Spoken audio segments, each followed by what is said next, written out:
just say, when I met him, I was from Northbrook, and he was from Oak Park. I knew of Oak Park, but from a guy from Northbrook didn't know where that was. So I said, "Oh, I've never met a South Sider before." He goes, "West Side, asshole." That was my first interaction with Moose. He explained to me that he was a West Sider, not a South Sider. And I mean, it was all uphill from there. We just had a blast the whole time, and we miss you a lot, Gary. And for this, we raise our glass to your love and honor, and God bless you.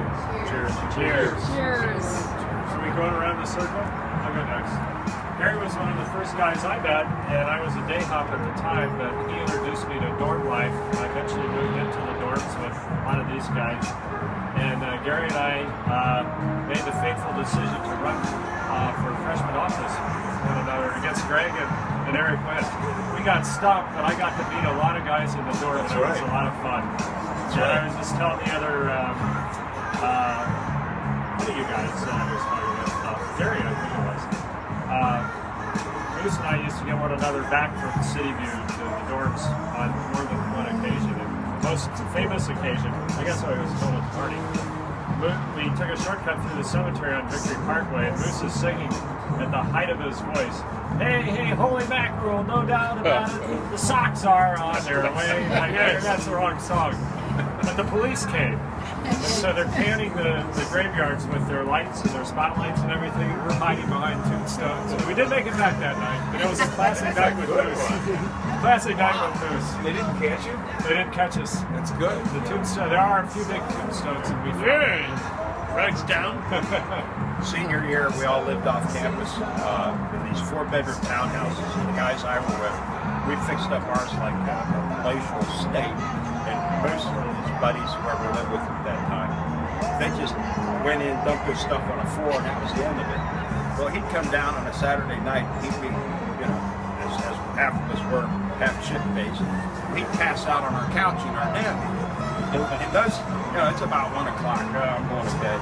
Well, in those days, WEBN did not broadcast at night, and on Sunday mornings, Classical music. Classical music would start at 9. So I would take the volume on the stereo and turn it up about 3/4 of the way.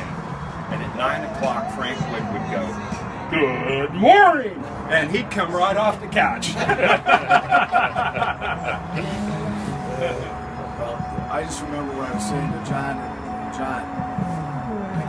when I first met Moose, and it was like walking through the quad, or whatever you call it, and we passed somebody, he'd go, "Well, I felt this," but he'd go, "Cocksucker." And I really just liked this guy, Chicago guy, sense of humor, and then we go 10 more feet and go, "Motherfucker."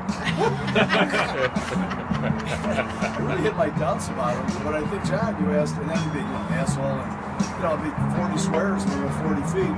And he said, "Well, was he right?" I'm like, "Yeah, he was right. They were asshole cocksuckers, motherfuckers." But then I understood him after that. I was good. I didn't know Gary very well freshman year, but lived on his wing sophomore year. And all I thought was, this guy really drinks a lot.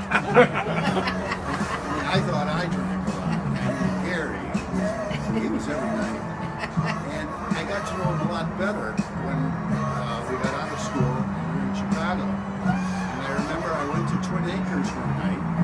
It was a good place, very fun place to eat with some customers. And I arrived there first, and I got out of the cab, and I'm standing in the cab, and I'm waiting for these guys, and I look, there's a playground next door in school. And I look around, and I see all these black guys, and this one white guy.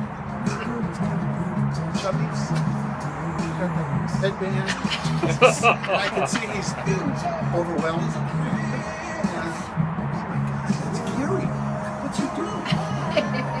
And my guests arrived, and I said, "Why don't you guys go in? I'll be in a second." I walk over there, and just as I'm walking over, that game ends. I said, "Hey, Gary."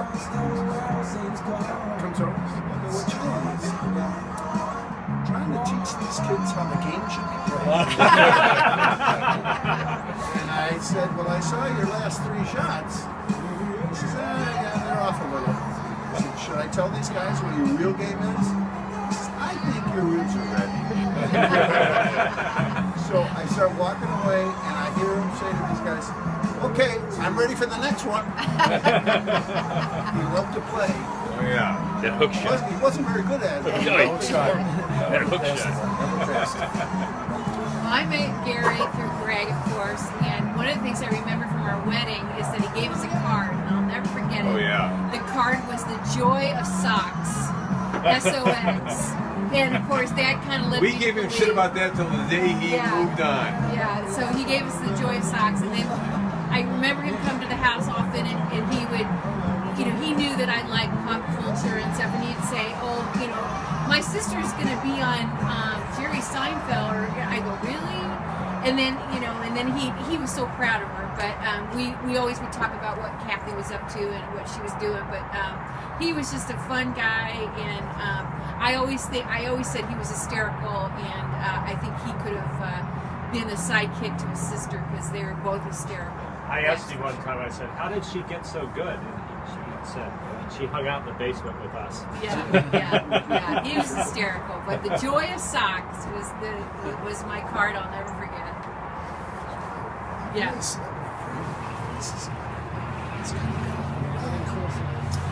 Gary had parties all through high school and college and home. His parties were legendary. And I can't tell you how many times the fight would break out in the basement. But the funny thing is, by about midnight, the party's going like crazy in the basement. My parents put up with this. I don't know how in the world they put up with this. I never got away with anything. Yeah. Gary could have these wild blowout parties. But by about midnight, Gary was upstairs completely sound asleep. Yeah. Completely sound asleep. The party's going on downstairs. And we all had to go and clean up. And Gary's leaves out cold. Week after week. Playing Neil Young. Rocking with Neil Young. Yeah, absolutely. I had my bachelor night before I got married. His place on front court. We used to have front court. That's right.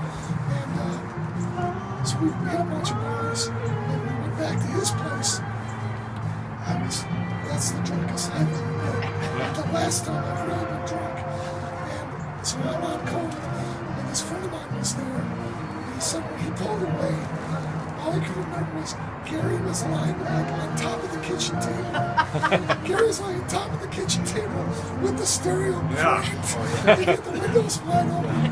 They could hear it all. He'd be passed out with the headphones. You could hear the headphones through the headphones with the music. I had just thrown up in the toilet.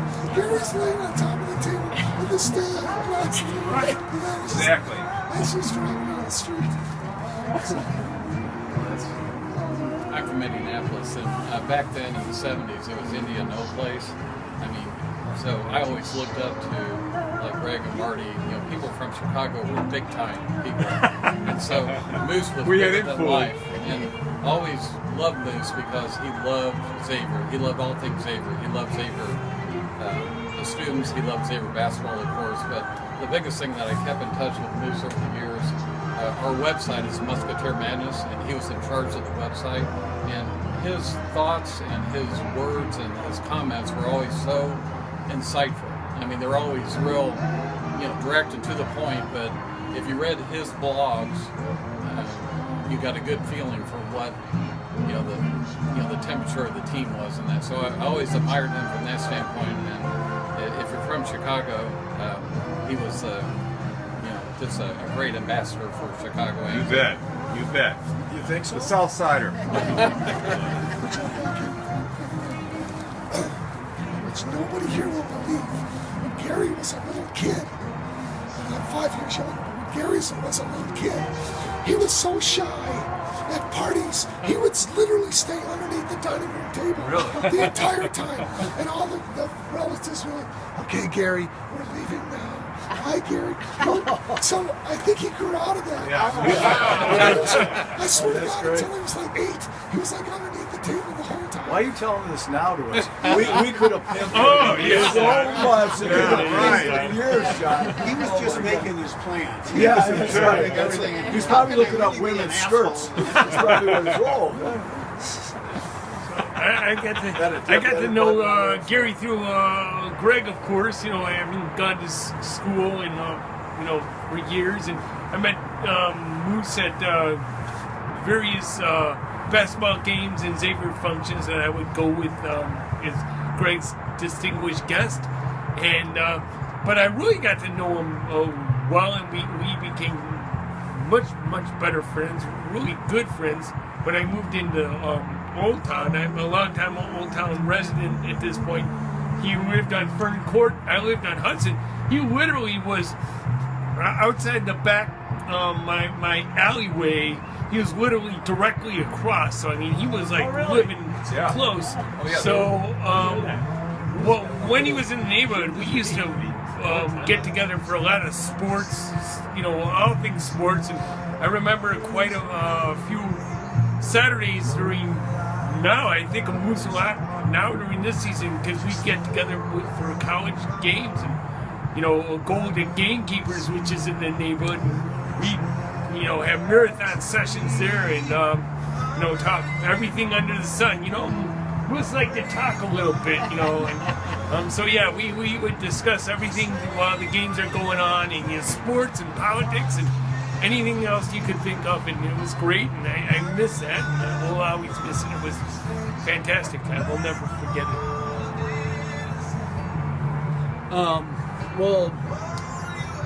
it. Gary was definitely the greatest uncle I could have ever asked for. Definitely the funniest uncle I could have ever asked for. I mean, that's where, I know me and my sister inherited a lot of our, humors from that gene, and one thing I could say about Gary is, I could also say this for my sister also, is that he always, at family functions and things, and, maybe people would kind of treat us as like just the little kids that we were, Gary would really talk to us as if we were like real equals, and really just kind of, I don't know, it really impacted us. Sure. And it made us feel really welcome, and almost Gary was kind of like a second father, closest thing to it.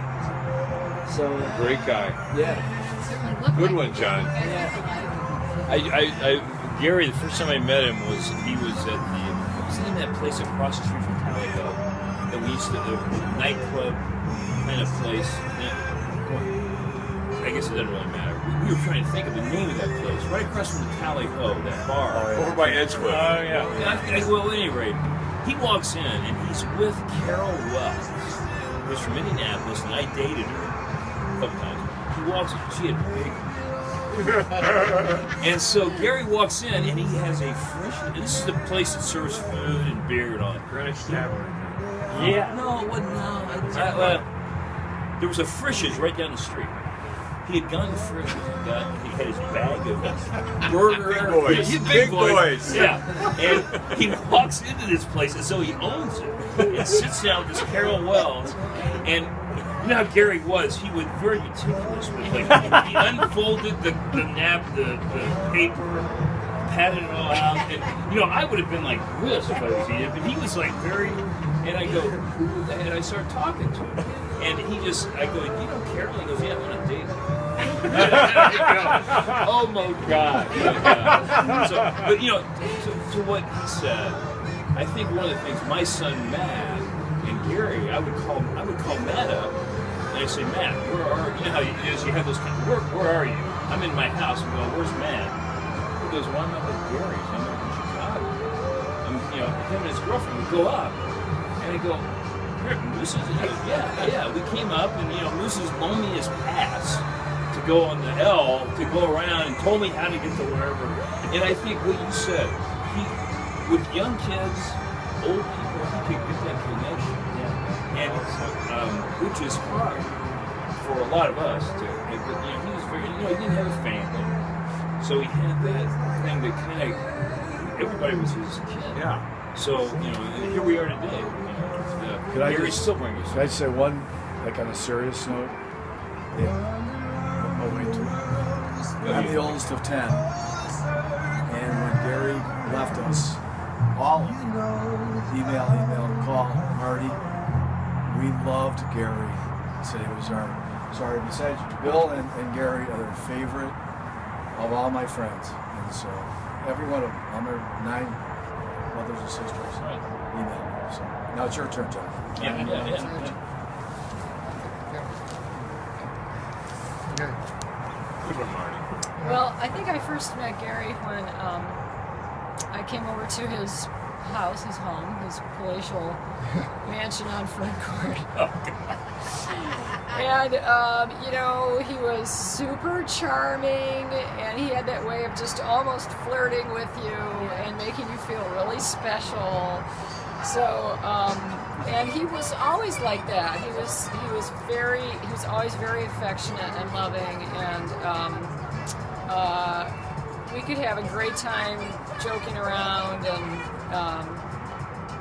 and then we had a lot of good talks too, especially later on, and it was very easy to feel a close connection to Gary. Gary was talk about Gary and food. Gary and food. Okay. All right. So. Gary had like the most mundane taste of Oh my gosh. Well, yeah, he was always so thrilled to come to our house for dinner because it was real food. And it was free. And when he got sick, the poor guy said, you know, this could not have happened to a worse person because he didn't understand anything about how food worked, even though he could understand the law, he could understand a lot of things. So one day I said, you know, would you like me to make you some eggs? And he said, sure. I said, well, how do you want them? You want them scrambled? You want them sunny side up? He's like, I want them where if they're like a flying saucer. I said, oh, sunny side up. He's like, okay, it's like a flying saucer. Okay, I got it. Flying saucer eggs. I will make you flying saucer eggs. So, but you know, then anytime you did that for him, he was so incredibly appreciative. It was very rewarding.